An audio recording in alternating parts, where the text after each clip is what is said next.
Organizuan dje proteste palishme, policia procedon penalisht Bashën Kryemadhin, Mediun dhe 6 të tjerë, mes të cilëve edhe regjizori Robert Budina dhe aktori Neritan Liçaj. Ish drejtori i policisë së bashkiake Florence Hoxha, i cili njihet për përfshirje në incidente gjatë protestës së djeshme, ka goditur protestuesit që pritën me ovacione kundërshtuese kreun e Partisë Demokratike. Kryetari i Bashkisë së Tiranës Erion Velia i thotë se puna nuk do të ndalet për ndërtimin e teatrit të ri kombëtar, duke komentuar incidentet në protestat pas shembjes. Velia i thotë se nga thirrjet kundër qeverisë përfunduan duke u zënë me njëri tjetrin. 15 persona janë arrestuar si pjesë e një grupi kriminal që falsifikonte viza për Shtetet e Bashkuara të Amerikës dhe Kanadan. Report Televizion zbulon se pjesë e grupit janë 2 policë që kishin për detyrë të kontrollonin. Grupi merrte 5 deri në 10.000 euro për një vizë false. Në mes të gjelbërimit, fatkeqësisht, plumi i tërkus në Kamës, në vend që të ishte një park natyror, është të kthyer në landfill të mbetjeve urbane, ku nuk mungojnë as mbetjet mjekësore, edhe ura mbi lum është e degraduar. Koronavirusi redukton në mënyrë drastike të ardhurat në buxhetin e shtetit, vetëm në muajin prill të ardhurat kanë rënë më shumë se 30%. Franca dhe Gjermania kanë njoftuar një fond rimëkëmbje prej 500 miliard eurosh për të ofruar grante për rimëkëmbjen e ekonomisë në Shtetet e Bashkimit Evropian pas pandemisë.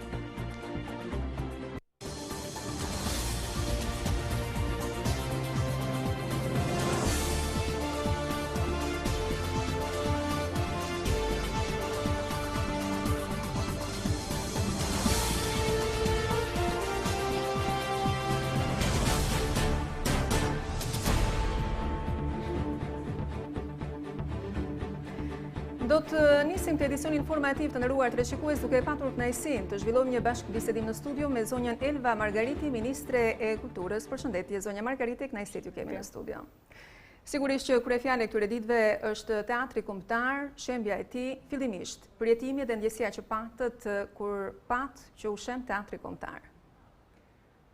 Dua të theksoj që në fakt teatri është një temë diskutimi dhe dialogu, do ta quaja, në fakt, edhe pse sot mund të tingëlloj paksa qesharake për disa persona për të konsideruar të tillë, por ka qenë një dialog i gjatë, edhe si çdo dialog ka ato momentet më të qeta, ka momentet më të nxehta, dhe mendoj që është pjesë e një procesi që dhe do të vazhdoj akoma. Dhe me keqardhje në fakt vëre që ka qenë një dialog i cili ka zgjatur shumë dhe kjo e sotshmja më duket një shtrëngim akoma dhe më i madh e një hapësire e cila ka pasur të gjitha hapësirat për të qenë një dialog i frytshëm. Dhe duke ndjekur edhe nga larg dhe kur nuk kam qenë ministre kulture, kam parë gjithmonë që ato të cilët u afruan në fillim për dialog, artistët, të cilët paksa të rropatur nga premtime të shumta të gjata boshe për një teatr të ri, kanë qenë ata që kanë pasur zërin e parë në këtë dialog. Dhe gjithmonë më tepër çështja është politizuar dhe e kam thënë edhe në intervista të tjera që keqardhja ekziston gjithmonë kur shfrytëzohet edhe arti dhe kultura si një vegël politike, sepse gjithmonë Ministria e Kulturës ka qenë një nga ato institucionet kyçe për të krijuar ura komunikimi, për të sheshuar çfarëdo lloj konflikti, sepse në emër të së bukurës të gjithë binim dakord me njëri tjetrin. Kurse sot është arritur që nëpërmjet artit dhe kulturës të flitet për politikë, edhe mendoj që ky është në një farë mënyrë është edhe një farë shpërfytyrimi i të gjithë ne, është pak një moment që ndoshta duhet të ndalojmë dhe përpara se ta vazhdojmë dialogun, duhet edhe një reflektim i gjatë se si arti dhe kultura kthehen në një vegël politike. Ju thatë dialog e ndërsa përmendni nga ana tjetër edhe politikën. Në fakt nuk është arritur një dialog që teatrit mos shembej, të paktën me artistët. Ju vetë jeni gazetar, e keni ndjekur çështjen prej shumë kohësh. Keni parë sa shumë emra artistësh në mos gaboj mund të kenë qenë rreth 200 të tillë që janë afruar me kërkesën për ruajtjen e teatrit dhe gjithmonë më shumë si pjesë e dialogut. Këta persona kanë kuptuar në bazë të argumentave sepse një teatr i ri nuk mund të ndërtohej nuk mund të rikonstruktohej ai teatr, pra duhet të ndërtohej një teatr i ri. Pse nuk mund të rikonstruktohej? Sepse po të flasim edhe nga aspekti teknik, ndoshta do doja mos isha edhe shumë teknike edhe pse profesioni paksa më kushtozon, por do mundohem të them dhe sa më thjesht. Është është një princip shumë i thjeshtë. Kur fillojmë të flasim për restaurimin në shkollën e restaurimit, përgjithsisht restaurimi lind si restaurim konservativ, që do thotë që të mirëmbaj totalisht çdo gjë dhe në vlerat e materialeve. Sa do të vështira mund të jenë këto sot në kohët e sotshme për të riprodhuar ashtu si në lashtësi, duke filluar që nga repertet arkeologjike dhe kur restaurojmë ka problematika të tilla që të mund të jemi sa më besnik me origjinalitetin. Në rastin konkret, për se si është ndërtuar, po të fillojmë nga materiali. Materiali nuk është një material i cili mund të restaurohet. Pra, hapi tjetër i restaurimit do të ishte rikthimi i volumetrisë.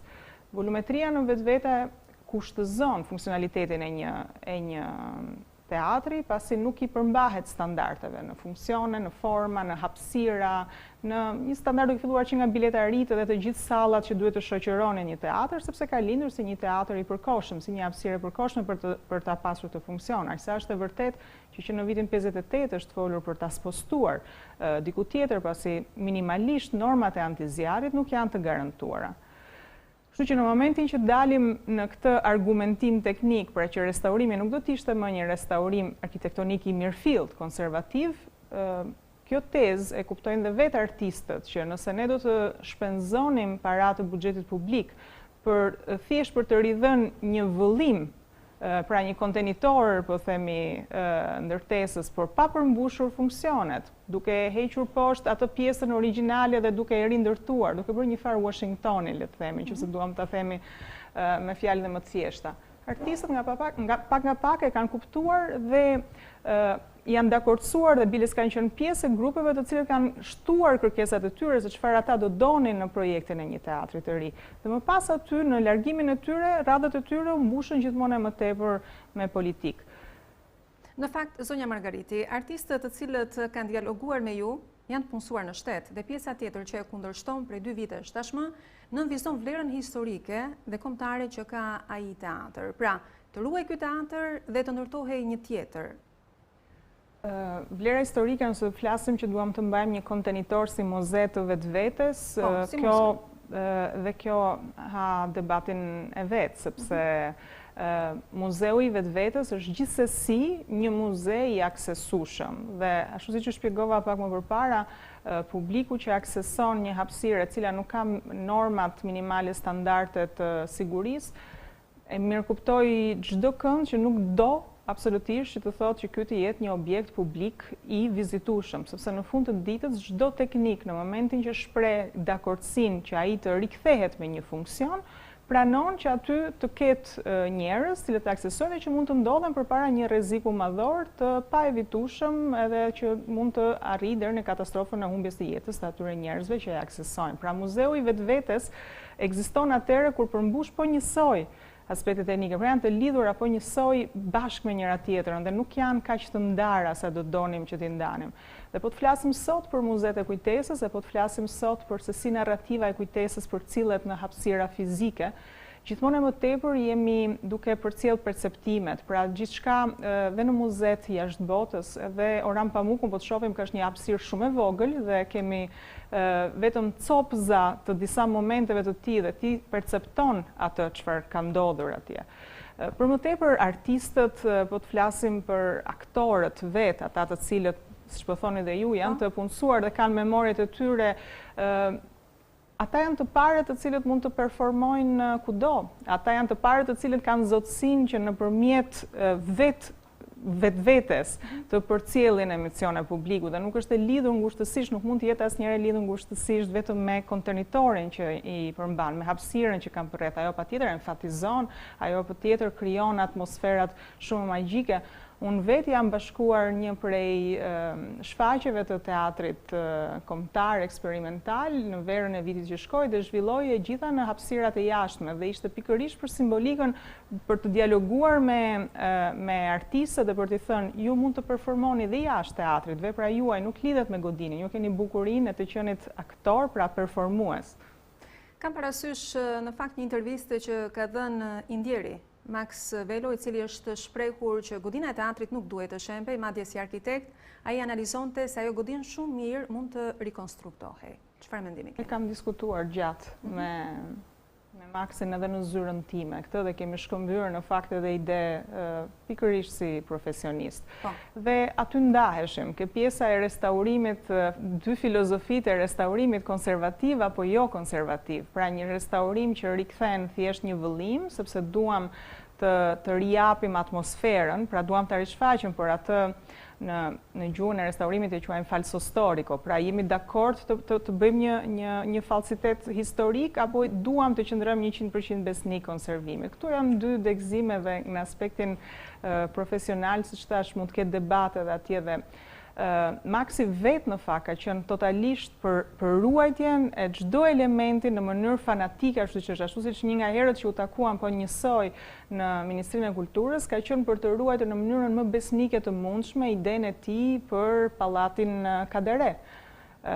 Sepse çdo ndërhyrje që po bëhej për përmirësim të komfortit për banorët, ai e shikonte si një po themi devijim nga ideja origjinale dhe patjetër që ishte i të njëjtit opinion siç jam dhe unë që restaurimi duhet të përmbajë edhe pse deri diku ndoshta me gabime, restaurimi konservativ duhet të jetë totalisht ashtu siç ka qenë origjinaliteti. Dhe në fakt do të ruajë një copës të historisë ky teatr në projektin e ri që pritet të ndërtohet, do të sjellim diçka? Patjetër, narrativa e vetë vendit dhe pse ka lindur aty një teatr, kjo është e gjithë pjesë e një muzealizime, siç mund të jenë shumë materiale arkivore, audio, video, e plot të tjera, kostume, të cilat patjetër janë pjesë e një ritregimi, por ne duhet të ritregojmë një perceptim, pra një ndjesi, një atmosferë që përcillte teatri dhe simbolikën që ai kishte dhe vetë shfaqet për jetën kulturore të qytetit. Kjo është ajo që patjetër do përcillet edhe në projekte të tjera. U pa shumë mirë ajo se çfarë solli dhe prodhoi shembja e teatrit, por sigurisht arkitekt, artist dhe studiues, po ashtu të trashëgimisë kulturore ishin në kundër, u zhvilluan protesta, organizime, po ashtu në kundër shtimet mëdha. Është një çështje që dhe ju përket në fakt, pasi si ministre e kulturës minimumi duhet kishit një reagim në ato ditë, nuk e pam. Unë reagimin time kam dhënë që në ditët e para që me marrjen e detyrës si ministre. Pa çka se nuk është pëlqyer asnjëherë qëndrimi i ftohtë në gjykim, sepse gjithmonë besoj dhe është keq kuptuar qëndrimi im që në fillim si arkitekte, duke dashur me do e mos të më lidhin me idenë e restaurimit, ashtu si çdo kush do donte ta përfytyron të restaurimin. Prandaj imja ka qenë në fakt në një farë mënyrë edhe një lloj distancimi, pasi kam parë që qëndrimet fjalët shpeshherë thjesht keq interpretoheshin në favor të mendimit të çdo kujt. Dhe një shpërdorim i imazhit dhe i fjalës, me thënë të drejtën, më është dukur i pavend. Po ja ku jemi këtu sot dhe po e diskutojmë. Ndërkohë, zonja Margariti, me shembjen e teatrit në fakt un pan edhe shumë element të brendshëm të tij, si rekuizita, qoftë edhe garderoba e artisteve, por edhe bobina thuhen, të cilat kanë patur të regjistruar zërin e aktorëve të mirënjohur si Kadri Roshi, Violeta Manushi, por edhe të Naim Frashërit. Nuk u tregua kujdes që këto elemente merreshin, të ruheshin dhe të zhvendoseshin prej aty dhe të mos dëmtoheshin. Besoj e mbani mend që verën e vitit të kaluar ne filluam këtë proces. Ishte pikërisht procesi i inventarizimit dhe i kalimit në turbina në hapësirat të tjera të gjithë pjesëve të rekuiziteve, të aseteve që ndodhen brenda të dy teatrove. Dhe aty ka qenë një nga përplasjet e para fizike të dhunshme dhe ndaj punonjësve të teatrit, të cilët thjesht po bënin detyrën e tyre duke vajtur duke kërkuar të merrnin atë çfarë i takon teatrit. Pa çka të gjithë konflikteve që u zhvilluan në atë moment, një pjesë e mirë së mos e dokumentacioneve janë marrë që në korrik, në fund të korrikut të vitit që shkoi. Dhe në vijim, edhe pse godina ka qenë, themi, e zaptuar, ka pasur gjithmonë hapësira për të marrë materiale, përtjetër që ato fizikisht më voluminoze dhe më të mëdhaja dhe në sasi më të mëdhaja janë marrë në ditën e diel. Ndërkohë, ndërhyrja për shembjen e teatrit është bërë gjatë orëve të natës. Në orët e para, pothuajse të mëngjesit 17 majit. Si e cilësoni këtë ndërhyrje, është normale? Është absolutisht në kompetencën time ta gjykoj. Për sa i përket është një zinxhir procedurash dhe një zinxhir organesh të cilët kanë procedurat e tyre për se si duhet të operohet. Nëse Ministria e Kulturës do të ishte mbledhur në 2 të natës për të marrë një vendim, patjetër që do të rinim ta diskutonim bashkë vlerën dhe rëndësinë e mbledhjes në ato orë të natës. Po kjo më duket e pa vlerë për të pasur një qëndrim gjykimi mbi punën e institucioneve që bëjnë atë kanë detyrë tyre funksionale. Ka pasur akuza në fakt dalin pak tek aspekti politik, duke qenë se dhe ju jeni pjesë e ekzekutivit ndaj mazhorancës së dikurshme sot në opozitë, e cila nuk e futi teatrin kombëtar në listën e monumenteve të kulturës. Të njëjtën gjë në fakt keni bërë dhe ju, që ky teatr të mos shembej të qëndronte në listën e monumenteve të kulturës, të restaurohej her pas here dhe të mbante vlerën që kishte. Është folur gjatë dhe ka në fakt një kakofoni informacionesh mbi statusin e monumenteve. Një më larg se sot në mëngjes lexoja edhe një koleg I cili thoshte që teatri ishte shpallur monument kulture në vitin 48, që nuk është as pak e vërtet. Teatri në fakt e ka pasur gjithmonë në vetvete dramën e të mosqenit monument kulture, sidomos një për vlerë arkitektonike, sepse I tillë ndoshta ka qenë ndërtuar dhe vetë teknikët të gjithë këshillat shkencor dhe emra shumë të shquar dhe profesor Emin Riza dhe profesor Tjera kanë qenë persona të cilët janë shprehur në vitin 2004, në momentin që Ministria e Kulturës angazhoi një grup të mirëfillt të ekspertësh profesor për të vlerësuar 111 godina.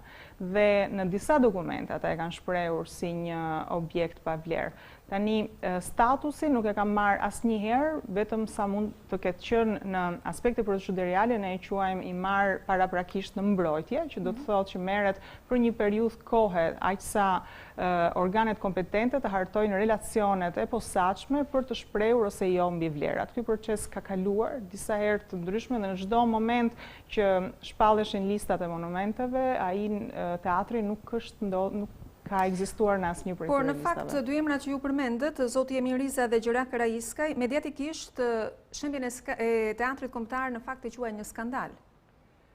Unë them përsa I përket aspekteve teknike, ata janë të parët personat të cilët janë shprehur si objekte pa vlera. Patjetër. Pastaj janë mbledhur shumë këshilla të tillë dhe të gjithë kanë dalë në këtë konkluzion. Edhe baraspeshën midis vlerave historike dhe vlerave teknike janë po këta persona të cilët e kanë marrë në vendimin e tyre, me siguri kur e kanë shpallur si objekt pa vlera. Kështu që patjetër mendimet ndryshojnë me kohën, çdo kush nga ne mund të shprehet në një moment mediatikisht në një mënyrë, diku në shkres në një mënyrë tjetër. Këtë duhet pyesni profesor Rizën sepse. Po, zonja Margariti në vitin 2017 me një VKM, teatri kombëtar është hequr nga qendrat historike. Çfarë komenti keni në lidhje me këtë? Në vitin 2017, teatri, siç thash, është pjesë e një liste e cila një liste gjatë vlerësimi. Dhe sot po flasim vetëm për teatrin, por mund të them aty një sër objektesh të cilët janë vlerësuar si objekte të cilët për shumë arsye që sot po të rim t'i elenkojmë, ndoshta do të harxhonim edhe më tepër kohë, nuk kanë mbartur vlera, kështu që nuk kam komente përveç se ti rikthehemi personave të cilët kanë qenë pjesë e këtyre këshilleve dhe për të shprehur edhe ata një herë profesionalizmin e tyre. Siç e tham, në profesion jeni arkitekte, ndër të tjera edhe artiste, por edhe studiuese po ashtu e trashëgimisë kulturore. Zonja Margariti, në kujtesën tuaj, a ka ndonjë vend tjetër të botës që një institucion 82 vjeçar që mbart kaq vite histori tjetë arritur të shembet në këto kushte si që shembur dhe në Shqipëri teatri kombëtar? Raste ka të shumta, në fakt. Në të gjithë botën, në Berlin, në Paris, në Londër, në New York, janë vende të cilat patjetër e kanë bërë vlerësime të këtij lloji. Po kjo ka lidhje më tepër, mendoj që nuk është asnjëherë e drejtë që të raportohemi se çdo moment I historisë ka përset e tij dhe përse Republik Palas në Berlin për shembull. Çdo moment ka momentin e vet historik dhe ne duhet ta shikojmë tek vetja jonë dhe jo vetëm të marrim gjithmonë shembujt e vendeve të tjera për të gjetur ose jo përgjigjen në veprimet tona. Mendoj që Mjafton të shikojmë në shtëpinë tonë dhe të japim të gjithë këto argumenta që folëm deri tani dhe për të krijuar të gjithë imazhin e tonë, të identitetit tonë dhe të argumentave tona, pa bërë krahasime që asnjëherë nuk janë shumë të goditura. Përveç se johonës kombëtare që ka patur shembja e teatrit, gjithashtu ka patur dhe një reagim të fortë edhe nga ndërkombëtarët, kemi parë Europa Nostrën, po ashtu edhe raporter europian, por edhe eurodeputet, të cilët janë shprehur kundër kësaj shembjeje. Çfarë shije ju lë? Janë po njësoj organizata si Europa Nostra, të cilët në momentet caktuara kanë qëndruar pranë fort për të mbështetur pjesë të ideve të Ministrisë së Kulturës. Ata madje do të investonin, zonja Margariti. Unë e shpjegova gjërësisht dhe mund të vazhdojmë të bëjmë leksione të ndryshme për se si populiti, alga, tallashi, materialet me cilat është ndërtuar nuk janë materialet të cilat mund të kryen një proces restaurimi dhe nëse do ta kryenim një të tillë, po njësoj do të qëndronim në një godinë e cila nuk do të kishte sigurinë fizike për të gjithë aktorët dhe për të gjithë spektatorët. Kështu që patjetër me Europa Nostra mund flitet shumë gjërësisht për aspekte teknike se si do ta restauronin për të mbajtur po njësoj një kontenitor i cili nuk do duhej po njësoj të ishte aksesueshëm nga njerëzit. Kështu që këtu fillojmë dhe ndahemi. Përtej ideologjisë duhet të dalim në prakticitet dhe të themi ky restaurim për çfarë do të vlente.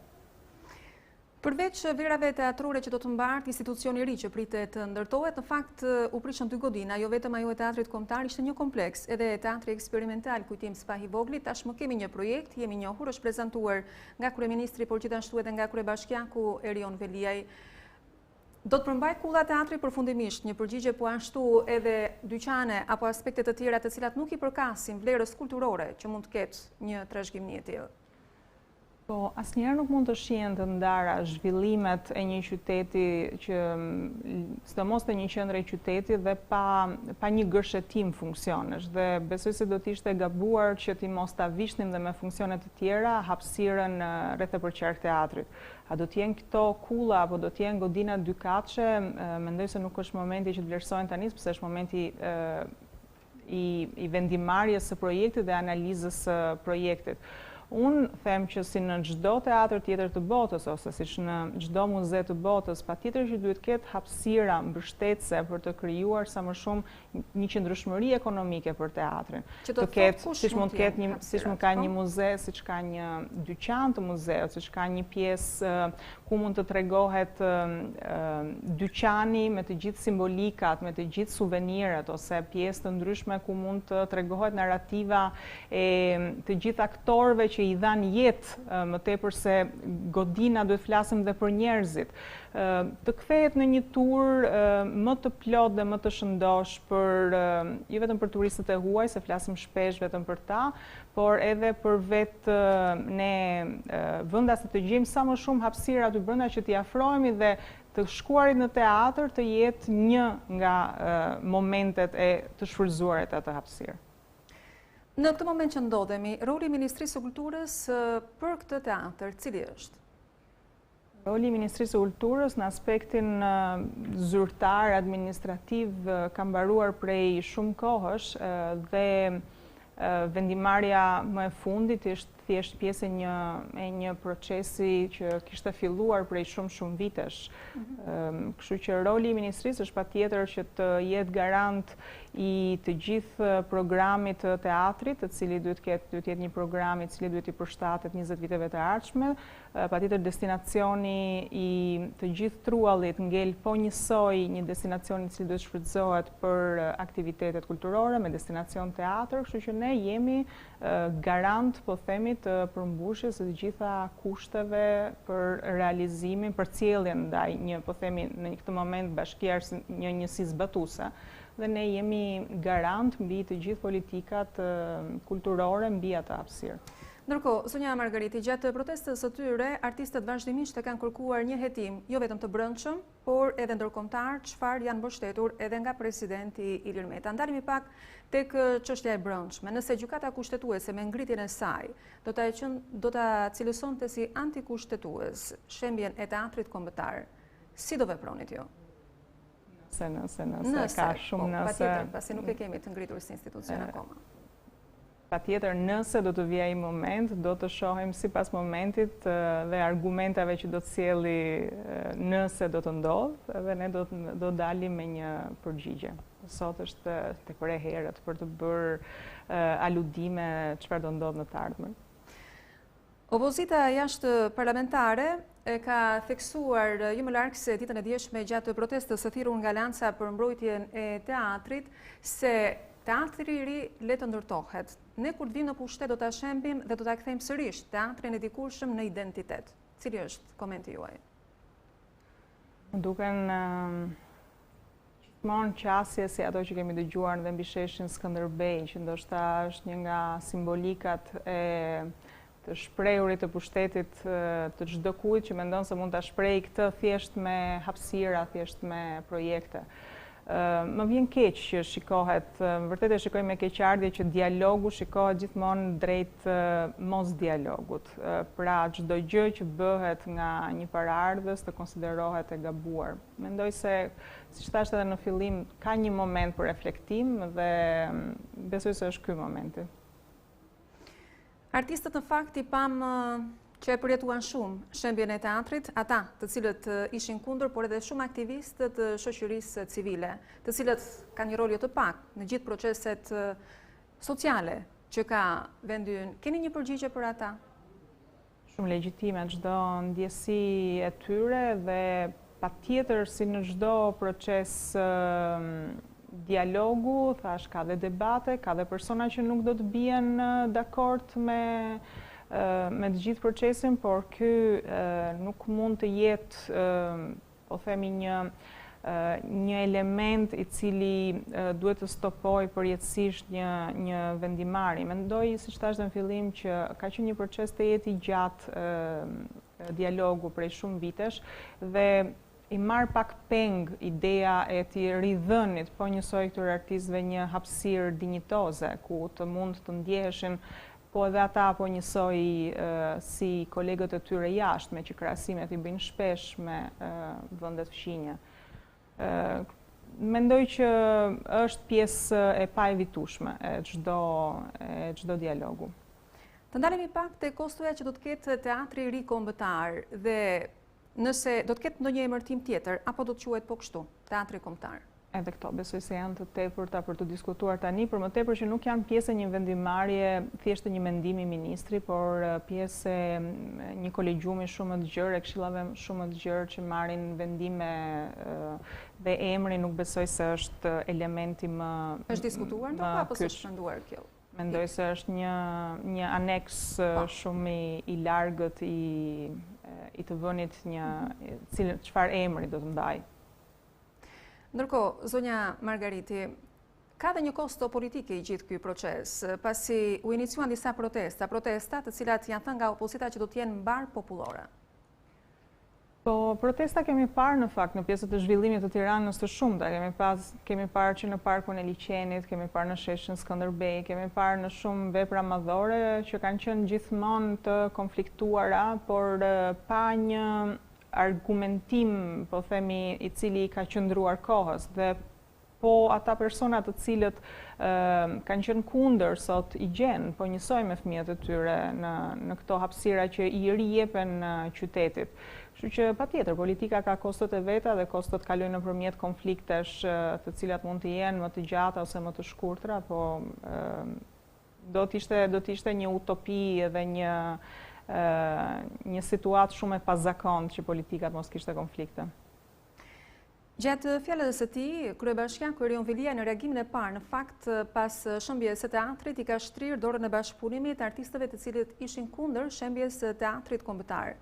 Nuk e kemi parë këtë nga ana juaj, një institucion në fakt që përfaqëson të gjithë artistët dhe kulturën në Shqipëri. Do ta bëni?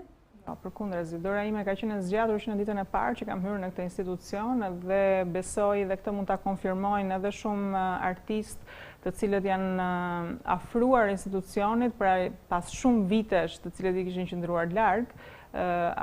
E besoj dhe e them pa shumë modesti që nuk jam personi që pret ura, por që krijon ura. Jam shumë e gatshme që të mirëpres këdo, që të tregoj me vizionin e tij, mendimet e tij, argumentet e tij. Dera e ministrisë është e hapur, aq sa është e vërtetë që kam pritur plot artistë të zhanreve të ndryshëm, jo vetëm aktorë. Kur ka ndodhur hera e fundit që jeni ulur të gjithë bashkë për këtë çështje, për të gjetur dialogun? Të gjithë bashkë, tash të mbledhësh të gjithë artistët bashkë, do të ishte një nga nismat më të bukura mbarkombëtare që të arrinim të mblidhnim nga veriu në jug të gjithë artistët, për më tepër që ka shumë artistë të cilë ndjehen të tillë në shpirt dhe nuk e kanë as të nevojshme që të i afrohen Ministrisë Kulturës dhe ka shumë të tillë. Megjithatë, e kishin shtëpinë e tyre, le të themi teatrin, pasi ka një pjesë tjetës aty.